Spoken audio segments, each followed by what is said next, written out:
Hello everybody and welcome back to my channel. If you are new here, my name is Delilah Lepke. I am a mother to two beautiful children, Eloise and Theodore. I am married to my high school sweetheart and we live in the middle of the Saskatchewan prairies. I make motherhood and lifestyle videos. I share vlogs of our life every single week, and I've been vlogging for the last 3 years. I just realized that 3 years we've been vlogging. Anyways, today's video is actually one of your ideas. One of you suggested this video idea in the comments and I just absolutely loved it. So today we're going to be talking about 10 things that my children have actually taught me. Very often we do tend to focus on the negative side of motherhood, the not sleeping, the whining, the crying, the tantrums. I feel like it gives motherhood kind of a bad rep, you know? So I want to shed some positive light on motherhood because it really truly is such an incredible, beautiful experience, and my children have taught me so much.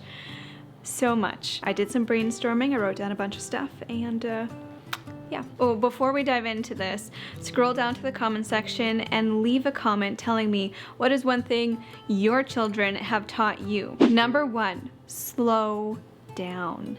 Literally. I mean, have you ever gone for a walk with a toddler? They take a 10-minute walk and they make it an hour-long walk. Everything is just fascinating to them. They want to run, they want to walk, they want to be held, they want to explore, they want to see everything, and they live life in such a beautiful way. And here's the thing.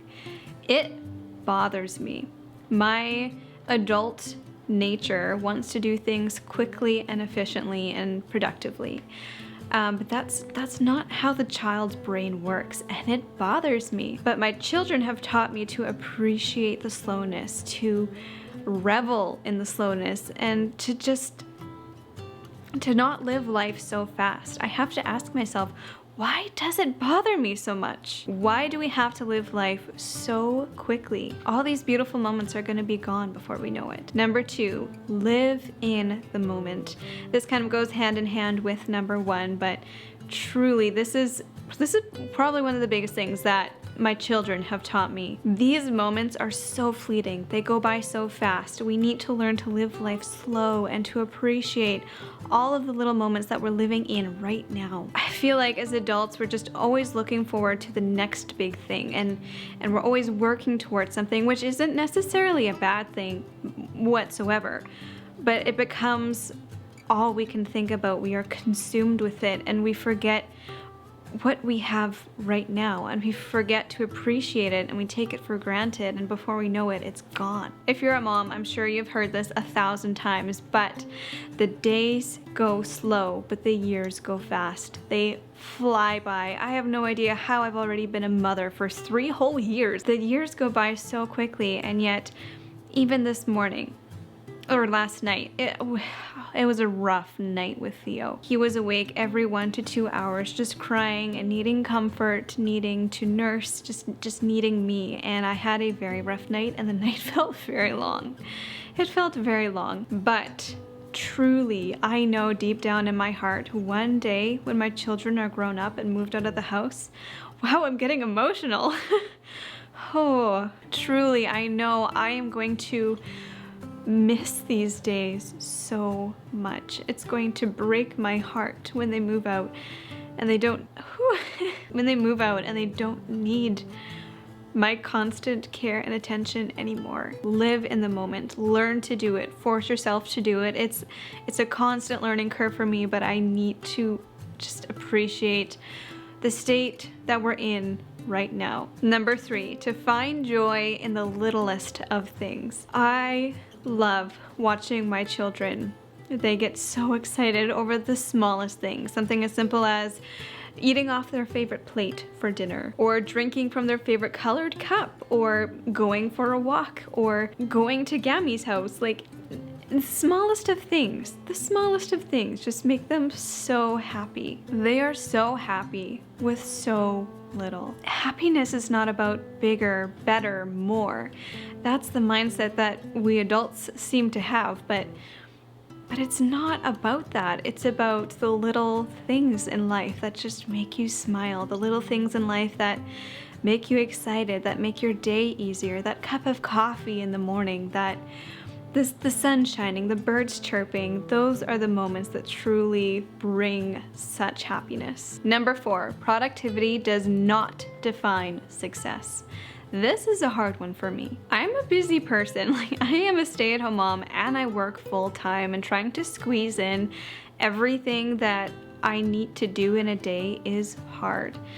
And in my mind, if I don't get done everything on my to-do list that day, I was not successful. It was not a good day. I like to stay on top of things. I like to see that my house is clean. I like to know that I'm getting things done, that I don't have a ton of stuff piling up on me. Being behind on tasks makes me feel extremely overwhelmed. But if my entire life is just filled up of being productive, getting things done, like, what kind of life is that? We are not made to live life productively. We are made to enjoy life, to be a light to others. Life is so much more than just your to-do list. And our children know that, and they see that. So often I will be really busy with a bunch of tasks around the house, doing laundry, cleaning up, and Eloise will come up to me and say, "Mommy, can you come play with me?" And so often I want to say, "Honey, I will in just a minute. I have to finish whatever I'm doing." But the thing is, I'll finish that task and she'll either forget about it or she'll continue pestering me, and I continue finding other tasks to do, and I keep pushing it off and telling her, soon honey, and eventually I just never do. Eventually it's too late and she has to go to bed, or we have to eat dinner, and I never get that opportunity to play with her. So more so recently, whenever Eloise asks to play with me, I say, okay, 5 minutes, and I drop whatever I'm doing and I just go and be with her and play with her and live life with her.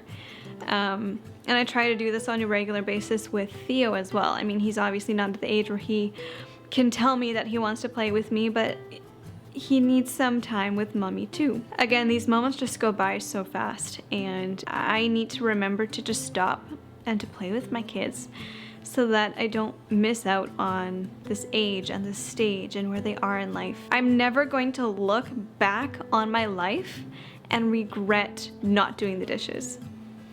Never. I will look back on my life and regret not playing with my children. That is something I need to learn. Number 5, childlike faith. Children trust blindly. They love blindly. Now, this is actually biblical. In Matthew 19 verse 14, Jesus said, "Let the little children come to me, and do not hinder them, for the kingdom of heaven belongs to such as these." Children, they don't need to see to believe. They just believe. They don't question their love. They just love. I can mess up time and time again, but my children will always come back running into my, oh man, emotional again, running into my open arms, because they know that mom loves them. And they know that I'm human. I make mistakes. So even though I mess up and I might yell at them, or I might say something I don't mean, they'll always come back. They love unceasingly, and they just trust and they love without question. Number 6, selflessness. Every parent ever will always say, "I didn't realize how selfish I was until I became a parent." And it is just so true. Before you become a parent, your mentality is just all about yourself. Every decision you make, everything you do, everything you say, it's all about you, because you're caring for you. It becomes a little bit different when you're in a relationship, because you're not caring just for yourself, you're also caring for your partner, your spouse. But your partner can also take care of themselves, so you're not fully focused on them. But when you have children, you become responsible for this little human who is completely helpless. Everything that you decide for yourself suddenly affects this other little human. And you realize all the decisions you used to make for yourself, you're actually now having to make for another human. It's no longer about you. It really just opens your eyes, and it makes you realize how selfish you really are. But here's the thing, selfishness is not the same as self-care. it is incredibly important to give yourself that self-care, because if you're not taking care of yourself, you can't take care of anyone else. But there's a line between selfishness and self-care. Number 7, gratitude. My children have taught me how to be so much more thankful for what I have. My body made a human. 2 humans. My body birthed those 2 humans. My body nourished those 2 humans. How incredible is that? Like, that is something to be thankful for every day of my life. God has given my body the ability to grow humans. That's incredible. I so often find myself taking that for granted, but it is such a huge blessing. God has given me 2 beautiful children, a fiery wildcracker who always makes me laugh, and a tender-hearted mama's boy who just makes my heart melt. When I really think about it, I could not ask for more. But not just that, like, kids, they are grateful for everything. Eloise says thank you for everything, and it is so sweet. I'll pick something up for her and she'll say thank you. They have this gratitude for everything, and it's admiring to see. It's eye-opening to see. Number 8, emotions are okay.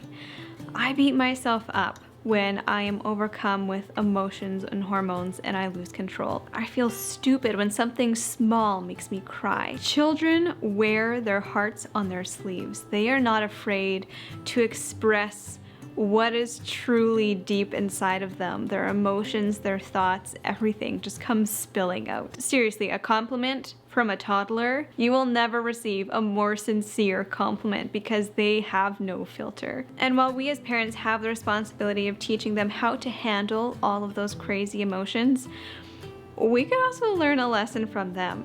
It's okay to have emotions. It's normal to have emotions. If we don't have emotions, like what? God made us to have emotions. As I've been teaching my children how to handle their emotions, it's really been making me think about how I handle my emotions, because I am a role model to my children. What they see me do and how they see me handle my emotions is how they will handle their emotions. It puts a lot of pressure on me, but in a good way, because it really just opens my eyes and teaches me that emotions, they're okay. They're okay. Number 9, to be unapologetically myself. If I let her, Eloise would wear a pink ball gown with sparkly pink shoes and pink hair bows in her hair, and she would go to the grocery store that way, and she would wear it proudly because she feels good. It expresses herself. Now, the only reason I don't let her wear that is because her pink ball gown is being saved for her birthday. But after her birthday, she's gonna wear that dress everywhere we go. You're gonna be seeing that pink ball gown dress in every video because she loves it. It embodies her. It expresses her. She is not afraid to express herself, to be herself. They're confident in who they are and what they like. They don't feel all this pressure from social media or awkward glances from the stranger in the grocery store. They don't see that. They don't care about that. They just are themselves. What other people think does not matter to them. And that, especially for me as a woman who has gone through many self-image issues, that speaks volumes, and I could really learn a lesson from my 3-year-old daughter. And lastly, number 10, kindness always wins. I told this story in a recent vlog and I shared it on a recent Instagram post, but I'll say it again because it really just touched me deeply. I was having a rough week. It was one of those weeks where children were acting up, nothing was going my way. Everything just felt like it was falling apart. I felt overwhelmed and disheartened, and I was grumpy all week. I was rude. I did not treat my family with the respect and kindness they deserve. And I am ashamed to admit that, but it's true. But my daughter, she saw right past my harsh exterior. She saw straight into my heart. And instead of treating me the way I deserve to be treated, she went and she picked me a flower. And she handed it to me and she said, "Here you go, Mommy." That act of kindness just in that moment melted me. And I smiled and I said, "Thank you, Eloise." And she looked at me and she said, "Now you're not angry anymore, Mommy?" And that knocked sense into me. That got me thinking properly again. She treated me exactly how I needed to be treated. When our children are acting out in frustration and anger, there's often something deeper inside that's really bothering them, and a simple act of kindness like a hug or telling them it's okay, we'll be there, we'll listen, just even listening to their problems and what they need and helping them figure out their emotions and getting through them. That speaks so much more than punishment. Now, I'm not saying that children should never be disciplined or punished, because, I mean, frankly, would we ever learn if we were never disciplined? But sometimes they just need someone to care, someone to be kind. Kindness can really break down that barrier and break down that wall and get straight to the heart. And my children have taught me so much. And that is it for today's video. I'm sure I could go on and on for hours and like emotional sobbing, crying, just thinking about all the things that my children have taught me and everything I've learned through this journey of motherhood. It's crazy and it's chaotic and it's hard, but it is so rewarding and beautiful. Those little children, man, we could learn a lot from them. Thank you so much for watching. If you have watched till the end, please give this video a thumbs up. Again, comment down below something that your children have taught you. If you are new here, I would love it if you would subscribe and stick around. Hit that bell button as well so you are notified as soon as my videos go live. Thank you all for being here. I hope you're having a wonderful day, and I will see you in my next video. Bye, guys.